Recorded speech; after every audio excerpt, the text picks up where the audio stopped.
মুসিবতার বিপদ থেকে আমি আল্লাহ তোদের বাঁচাবো। তোরা শিগগিরা আমার ঘরে আসে ইবাদত কর, ঘরে আসে ইবাদত কর। মান কাবাবি মান কাবাইহি, তোরা কাঁধে কাঁধে পাই মিলে আমার ঘরে ইবাদত কর। আল্লাযী আত'আমাহুম মিন জু'ইন ওয়া আমানাহুম মিন খাউফ, তোদের খাবার কোনো অভাব থাকবে না, রুজির ব্যবস্থা আমি করে দেব। সৌদি আরবে পাহাড়ের উপর ধান হয় না, গম হয় না, আমি পৃথিবীর যে কোনো প্রান্ত থেকে আমি আল্লাহ আমার দায়িত্ব নিয়ে তোদেরকে খাবার দিয়ে দিব। সুবহানাল্লাহ। মক্কা শরীফে যারা গেছে আল্লাহ আমাকে 34 বার হজ করাইছে।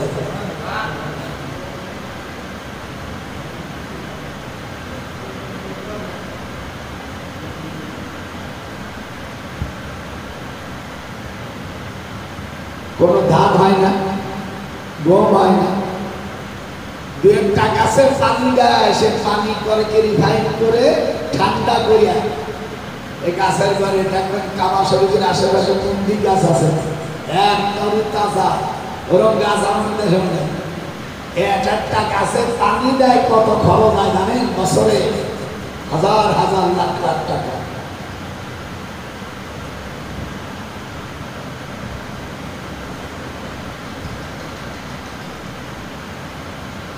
একটু করোনা হয়েছে, টপ বলছে, আমেরিকান টপ। আমার জামাই থাকে জামাইকা নিউ ইয়র্কে, আর এক জামাই থাকে জাপানে।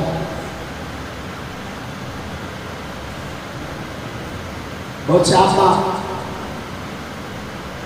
আজকে সকালবেলা আমি ইন্টারনেটের থেকে বের করেছি 1,06,7,000 মানুষ মারা গেছে, আর 68,69,000 3,68,69,000 মানুষ মারা গেছে। সবচাইতে বেশি মারা গেছে আমেরিকা। কথা বলেন না কেন? ভুল বলছি নাকি? যারা ফেসবুকে দেখেন ভুল বলছি? পৃথিবীর মধ্যে সবচাইতে বেশি মারা গেছে আমেরিকা। টপ বলছে তোমরা মসজিদ খুলে দাও, আগে বলছে বন্ধ করো। পৃথিবীর অনেক রাষ্ট্রপতিরা সেই সুন্নাত পালন করছে। পৃথিবীর একজন প্রধানমন্ত্রীকে আমি ধন্যবাদ জানাইছি, আমি তার নাম বলবো না।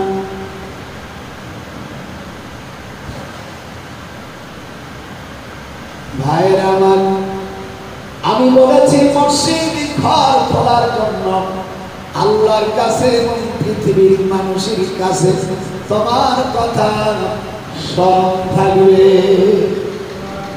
ভয় লাগে নাকি? বাড়ি গোপাল মানুষ কিছু করতে পারবে না, সব দেখায় আমরা আপনাকে। আপনার যে এসপি আমার ভাগ্নে আছে এই জায়গায়, আর ডিআইজি আইজি তা আমরা সব বড় আমরা, প্রাইম মিনিস্টার সহ। আমার বাড়ি আর হাসিনার বাড়ি বেশি দূর না, একই গভর্নমেন্ট, দুটি ঘোড়া গভর্নমেন্ট।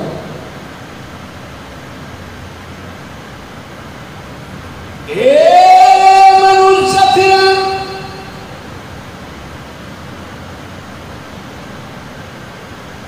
আল্লাহর হাবিব সাল্লাল্লাহু আলাইহি ওয়াসাল্লাম আস্তে আস্তে বড় হলো, প্রচুর নবুয়তি পেলেন। নবুয়তের আগে কাবা শরীফ থেকে 3 মাইল দূরে গারে হেরা। হাত উঠান কি? আপনাদের আলোচনা খারাপ লাগতেছে নাকি? মুসলমান হলে খারাপ লাগবে না, অন্য হলে খারাপ লাগতে পারে। 3 মাইল দূরে আল্লাহর হাবিব যাওয়ার পরে বিবাহ শাদী হয় নাই, বিবাহ শাদী হবে। আল্লাহ নবী বলে আমি বিবাহ করব ওই মেয়ে লোকটাকে, যেই মেয়ে লোকটি ঠান্ডা মস্তিষ্ক করলো, রুগ্ন স্ত্রী, চটা মার্কা এবং রাগ হয়ে যায়, চটে যায়, এমন মেয়ে লোক বিয়ে করলে তার জীবনে সুখ তো দূরের কথা, অশান্তির আর কোনো অভাব থাকবে না। এই জন্য বিয়ে করতে গেলে চারটে গুণ দেখে বিয়ে করতে হয়। কয়টা? একটা হলো ওয়ালিমা আলিহা, তার মাল আছে কিনা, যদি না থাকে ওয়ালি হাসা বিহা, তার বংশ। 3 নম্বর ওয়ালি জামালিহা, তার সুরাত এবং কাটিং যাই থাকুক, কালা ধরা আর সামলা, সেটা তোমার চয়েস হয় কিনা। আর 4র্থ নম্বর ওয়ালি দিনিহা, 4র্থ নম্বর তার দিনদারি আছে কিনা। কষ্ট হচ্ছে নাকি?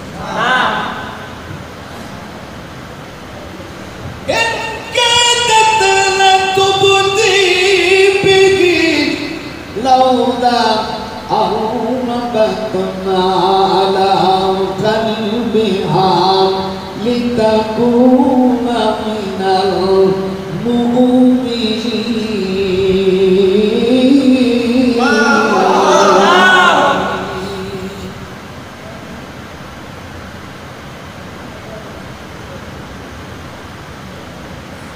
আল্লাহর হাবিব সাল্লাল্লাহু আলাইহি ওয়াসাল্লাম আস্তে আস্তে বড় হলো, খাদিজাকে বিয়ে করলো 25 বছরের সময়। স্ত্রীকে বাসর ঘরের শর্ত দিল, আমরা মাঝে মাঝে দিনে দিনে এখানে থাকবো, আর আমার যখন ইচ্ছা নয় আমার সামনে তুমি গারে হেরায় যাবে।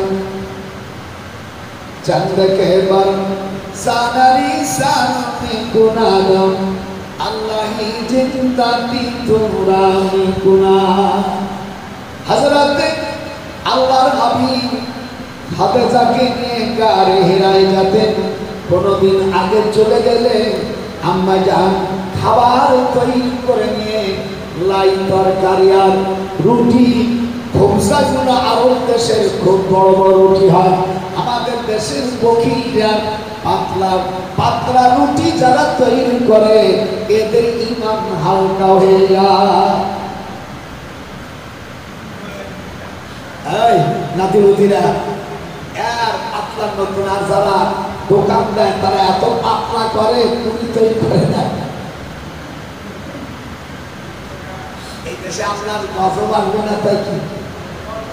সৌদি আরব যারা গিয়েছেন একটা রুটি 2 জন খাওয়া যায়। একটু তাকান না কেন হাজি সাহেব, খুবজি বলে এই খোঁজাম আমি 1 রিয়াল 2 রিয়াল, কত সুন্দর মোটা রুটি বড় খাওয়া যায়। আমার আল্লাহর হাবিব 4টে রুটি নিয়ে যেতেন আর 2টা লাই তরকারি রান্না করে বড় আম্মা জান খাদিজাতুল কুবরা রাদিয়াল্লাহু তাআলা আনহা উনি তৈরি করে নিয়ে উনি ওই পাহাড়ে যেতেন। পাহাড়ে কোনো লাইট নিতেন না, এমনি আল্লাহর কুদরতে আলো হয়ে যেত। ওই দিন থেকে পাহাড়ের নাম রাখা হয়েছে নূরে জাবাল গারে হেরা। আমি গারে হেরায় উঠে নামাজ পড়লে একজন মানুষ নামাজ পড়লে আর একটা ছোট বাচ্চা ওর পাশে নামাজ পড়তে পারে, ওর উপরে দেখবেন একটা সাফরার মতন ওখানে পানি টানি বিক্রি করে। যারা গেছেন এদিন তাকান দেখানো 34 বারের হিসাব ভুল হওয়ার কথা। পারে কে যাবি নবীর নৌকাতে আয়, আমার সাথে বড় পারে কে যাবি নবীর নৌকাতে আয়, ওরে রূপকার চিরে নৌকা খানি দয়াল রে নাই ডুবার ভয়, পারে কে যাবি নবীর নৌকাতে আয়। আতটা না কেন পারে কে যাবি নবীর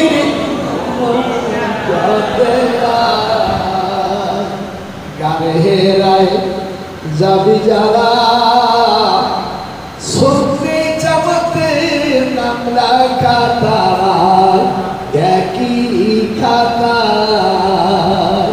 ওরে দুঃখ কষ্ট মুছে যাবে ওরে দুঃখ কষ্ট মুছে যাবে চাইতে পারলে কারে হেরায় পারে কে যাবি নবীর নবীরায়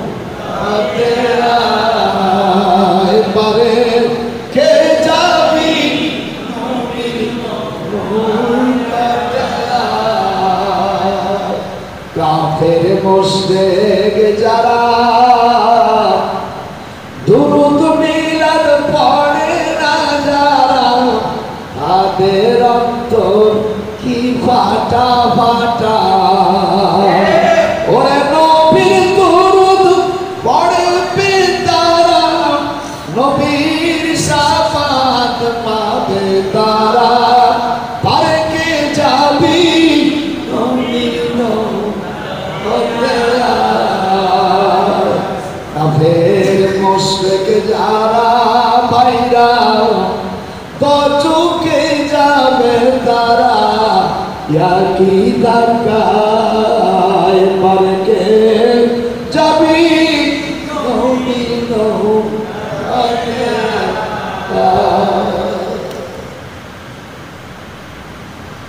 ভারামান হুজুর সাল্লাল্লাহু আলাইহি ওয়াসাল্লাম নবুয়াতি পেলেন নবুয়াতি পাওয়ার পরে আবু লাহাব ইন্তেকালের পরে হুজুরের চাচা হযরতে আব্বাস রাদিয়াল্লাহু তাআলা আনহু হুজুরের আপন চাচা স্বপ্ন দেখে যে তার ভাই আবু লাহাব কষ্টের ভিতরে আছে। তখন আবু লাহাব স্বপ্নের মধ্যে হযরতে আব্বাস রাদিয়াল্লাহুকে জানায়, ভাই আমি বড় কষ্টে আছি, কিন্তু সোমবারে আমার উপর থেকে আযাবটা তুলে নেওয়া হয় আর আমি কিছু পান করতে পারি। আল্লাহর হাবিব মুহাম্মদ সাল্লাল্লাহু আলাইহি ওয়াসাল্লাম প্রতিষ্ঠা হওয়ার কারণে 12 রবিউল আউয়াল সোমবারে আমি খুশি হইয়া আমার দাসী সুহাইবাকে আমি আযাব করে দেওয়ার কারণে আল্লাহ পাক আমাকে আযাব থেকে আমাকে সোমবারে প্রতি সোমবারে আযাব থেকে মান দেন। দ্বিতীয় দাসী মিডিয়াবাসীরা যারা পৃথিবী প্রবাসী এবং দেশবাসী আমার অশক্তিছেন বুখারী শরীফের চলতেসানি কিতাবুন নিকাহ অর্থাৎ হাদিস বিবাহ শাদীর অধ্যায় এগুলো দেখার জন্য মুসলমান ভাই এবং আলেম ওলামাদেরকে আমি অনুরোধ জানাচ্ছি, আপনারা বিচার করুন। যদি সোমবারে আবু লাহাব আল্লাহর হাবিব পয়দা হওয়ার পরে খুশি হয়ে যদি সে একজন কাফের, সে নাজাত পাতে পারে, প্রতি সপ্তাহ সোমবারে তার আযাব কনসিডার করে দেওয়া হয়, তাহলে আমরা আল্লাহর হাবিবের উপরে দুরূদ মিলাদ করলে আমাদের উপর এই অমিয়া এই জাতিরা, এই শত্রু জাতিরা আমাদের বিরুদ্ধে বলে, আর যত ছেলেদেরকে মাদ্রাসায় পড়ায় আর ওদের অনুসারীদেরকে, কিন্তু যারা সুন্নি মতবাদ তাদেরকে এরা ধোঁকা দিয়ে ফেলতে পারে না।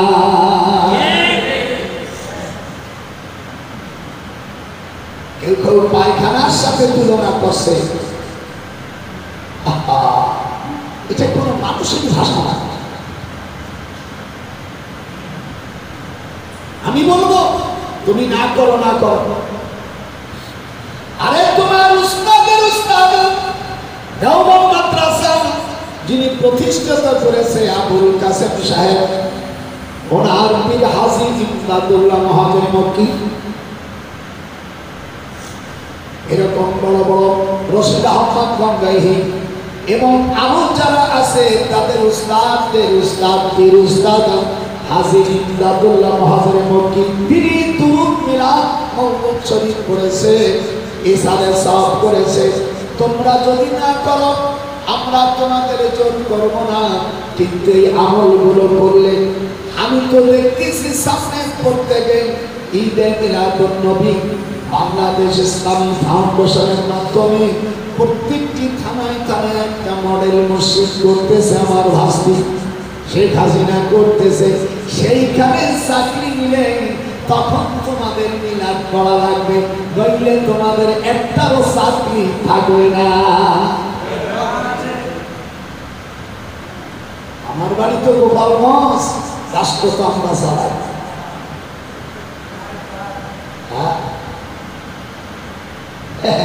সেদিন এক মৌলভী ওয়াজ করতেছে, দেখতে হায় হায় রে কত হুজুরি নিয়ে আমাদের মহাদ্দেশ, জানেন তো মহাদ্দেশ যদি দেখতে তো বাংলায় জানে না। এই সকল মৌলভী কেমন করে আমরা চাকরি দিব?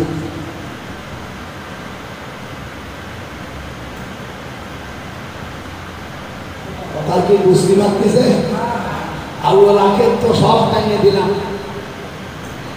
মিডিয়াবাসীরা গোপালগঞ্জের ডক্টর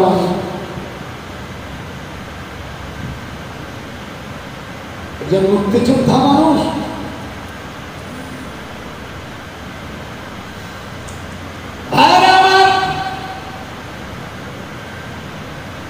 আল্লাহর হাবিব বলেন আমি এবং আমার সাহাবারা যে পথে আছে সেই পথে থাকবেন।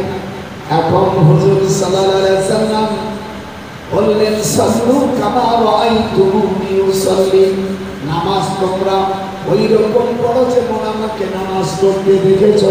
হুজুর দুনিয়া থেকে হুজুর ওয়াফাত পর্দা করার পরে হযরত আল্লাহর হাবিব 3 থেকে 4 দিন উনি তারাবি নামাজ জামাতে পড়েছিলেন। এরপরে উনি জামাতে পড়েন নাই, এই জন্য আমি খসিতে কল ফরজাল্লাহ আমার উম্মতের উপর এই নামাজটা ফরজ হয়ে যেতে পারে, এই জন্য উনি ঘরে বসে পড়েছেন। উনি যে আর পড়েন নাই এটা না, উনি ঘরে বসে পড়েছে। হযরত আবু বকর রাদিয়াল্লাহু তাআলা চলে গেলেন। এরপরে খতিব আযম হযরত ফারুক আযম ওমর ফারুক রাদিয়াল্লাহু তাআলা যিনি আমিরুল মুমিনিন, যিনি দ্বিতীয় খলিফা মুসলিম জাহানের পৃথিবীর অর্ধেক জাহানের যিনি আমিয়ার শাসক কর্তার ভার ছিলেন, উনি আমার রাজুলান ইসাল্লি বিহি 20 রাকাতান সাওয়াবিকরান সালাসা, উনি অর্ডিন্যান্স রাষ্ট্রীয় ভাষায় ঘোষণা করে দিলেন। উনি যায় দেখে মসজিদ নববীতে আর সাহাবীরা এলোমেলো ভাবে নামাজ পড়তেছে। উনি বললেন হযরত উবাই ইবনে কাব রাদিয়াল্লাহু তাআলা উনি ভালো কারি ছিলেন, ওনাকে ডেকে বললেন আপনি নামাজ পড়ান। তখন উনি 20 রাকাত নামাজ পড়ালেন। বারাকাত যারা মক্কা শরীফে গিয়েছেন রমজানের দিকে, আল্লাহর কসম আমার 34 বছরের অভিজ্ঞতা থেকে বলছি, মক্কা মদিনায় দুই হারামের ভিতরে 20 রাকাত করে তারাবি নামাজ পড়ে। আর আমাদের দেশের কিছু জাতিরা, কিছু অল্প জাতিরা, মূর্খ জাতিরা, তারা বলছে 8 রাকাত তারাবি। আমি কোরআন হাতে রেখে চ্যালেঞ্জ করে বললাম, আমার 34 বছরের অভিজ্ঞতা থেকে মক্কা মদিনায় আমার জীবনে 2 বার আমি জেরুজালেমে যাওয়ার আমার তৌফিক হয়েছে। জেরুজালেমেও 20 রাকাত নামাজ, মদিনা শরীফেও 20 রাকাত, আর মক্কা শরীফেও 20 রাকাত নামাজ। এটি আর যারা দেখতেছ, যদি আমার সাথে আপনারা মুবাহাসা করেন, মুনাজারা করেন, মুযাকারা করেন, আমার টেলিফোন নাম্বারটা দিয়ে দিচ্ছি 00880166669868, এই নাম্বারে আমার সঙ্গে কথা বলবেন। সরাসরি আমার সাথে প্রতিদিন শুক্রবারে 10টা থেকে আমি 11টা পর্যন্ত 1 ঘন্টা আমি সারা বিশ্ব মানুষকে যারা বিদেশে আছে ইংরেজিতে কথা বলতে পারে, আরবিতে বলতে পারে, চাইনা ভাষায়, হিব্রু ভাষায়, ফার্সি, উর্দুতে আমার সঙ্গে কথা বলতে পারে, জাপানি ভাষায় কথা বলতে পারে এবং হিব্রু ভাষায় কথা বলতে পারে। 8টা ভাষায় আপনারা আমার সঙ্গে টক করতে পারেন। আমি আপনাদের জন্য প্রতি জুমার দিন 10টা থেকে 11টা পর্যন্ত আপনাদের সুবিধা করে দিলাম। আপনারা প্রশ্ন উত্তর করতে পারেন, এই জন্য আমার নাম্বারটা দিয়ে দিলাম। সারা পৃথিবী আপনি আফ্রিকা কেন চাটিকা তো করতে পারেন না পড়তে পারেন সেটা আপনার ব্যাপার, কিন্তু হযরত ওমর রাদিয়াল্লাহু তাআলাকে যদি আপনি অস্বীকার করেন তাহলে হুজুর যে হাদিস বলছেন এই হাদিসটা মিশকাত শরীফের 163 নম্বর হাদিস।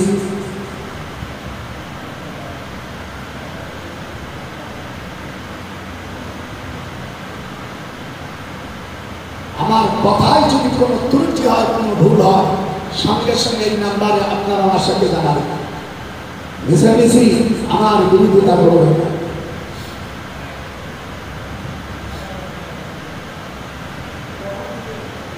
এখন হুজুর সাল্লাল্লাহু আলাইহি ওয়াসাল্লাম বললেন আমি এবং আমার সুন্নাহ, কথা বলেন না, আমি এবং আমার সাহাবাদের মানতে হবে। এখন হুজুর উনি দুনিয়া থেকে পর্দা করার পরে হযরত আবু বকর, তারপরে হযরত ওমর রাদিয়াল্লাহু তাআলাকে যদি আপনি অস্বীকার করেন তাহলে আল্লাহ রাসূলকে অস্বীকার করা হলো না। এটা হাত উঁচু করেন। হুজুর বললেন আমি এবং আমার সাহাবাদেরকে মানতে হবে। হযরত ওমর রাদিয়াল্লাহু তাআলা শুধু সাহাবী না, দুনিয়া থেকে 10 ব্যক্তি জান্নাতের সুখবর পেয়েছেন, ইনি তার দ্বিতীয় ব্যক্তি। আবু বকর ফিল জান্নাহ, ওমর ফিল জান্নাহ রাদিয়াল্লাহু আনহু, উসমান ফিল জান্নাহ রাদিয়াল্লাহু আনহু, হযরত আলী কারামাল্লাহু ফিল জান্নাহ। এরকম দর্শন করে লিস্টি দুনিয়া থেকে বেহেশতের সুখবর দিয়েছে। ওহে বিভ্রান্তকারী জাতিরা, দুনিয়ার 73 গ্রুপের একটা গ্রুপ মাত্র জান্নাতে যাবে, সেই দলটি হলো আহলে সুন্নাতুল জামাত। তাদের মধ্যে আম্বিয়া কেরাম এবং সাহাবাদের অনুকরণ থাকবে। কথা বোঝা যাচ্ছে না? কিছুদিন আগে ইউনিভার্সিটির একজন পাগল মরে গেছে, অপমৃত্যুতে মারা গেছে। সে বলছে আব্দুল্লাহ ইবনে মাসউদ ছিলেন একজন আমিয়া প্রলাপ, একজন পাগল সাহাবী। তোমার মতন একজন আমিয়া অগ্রলক, তোমাকে কে ইউনিভার্সিটি চাকরি দিয়েছে তার জ্ঞান তরুণ। আমি তোমার জন্য আল্লাহর কাছে ক্ষমা চাই, তোমাকে যেন আল্লাহ কবরে শাস্তি না দেয়। জলিলা কাদার সাহাবী আব্দুল্লাহ ইবনে মাসউদ রাদিয়াল্লাহু তাআলা কে আমিয়া পাগল প্রলাপ বলার মতন ক্ষমতা স্পর্শ তোমাকে কে দিয়েছে। যেমন আমাদের দেশের কিছুদিন আগে পাগল হযরত আলী রাদিয়াল্লাহু তাআলা কে মদ খাওয়ার প্রভাব দিয়েছে। এই বেয়াদব কে তোমাকে শিক্ষা দিয়েছে? হযরত আলী রাদিয়াল্লাহু তাআলা মাগরিবের নামাজ আদায় করতেছিলেন, একজন ফকির আসিয়া ওনাকে ভিক্ষা চাইলেন। হযরত আলী তখন রুকুতে যাবেন, তখন নামাজ অবস্থায় হযরত আলী রাদিয়াল্লাহু তাআলা একটা আংটি ওনার ভিক্ষুকের দিকে ফেলে দিলেন। যারা ভিক্ষুকেদের তো কোনো লজ্জা শরম নাই। কথা বলে লজ্জা শরম আছে না? জ্ঞান থেকে হাতে দিলেন।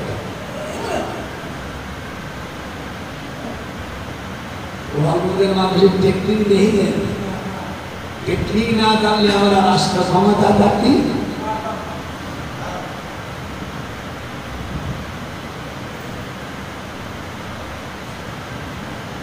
নামাজের মতো দান করছে।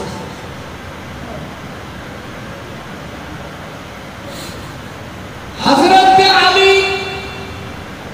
আর কারিমুল্লাহ মাসউদ 8 বছর বয়সে বা 12 বছর এরকম বর্ণনা মুসলমান হয়েছে হুজুরের কাছে, আল্লাহ নবীর কাছে হাত থেকে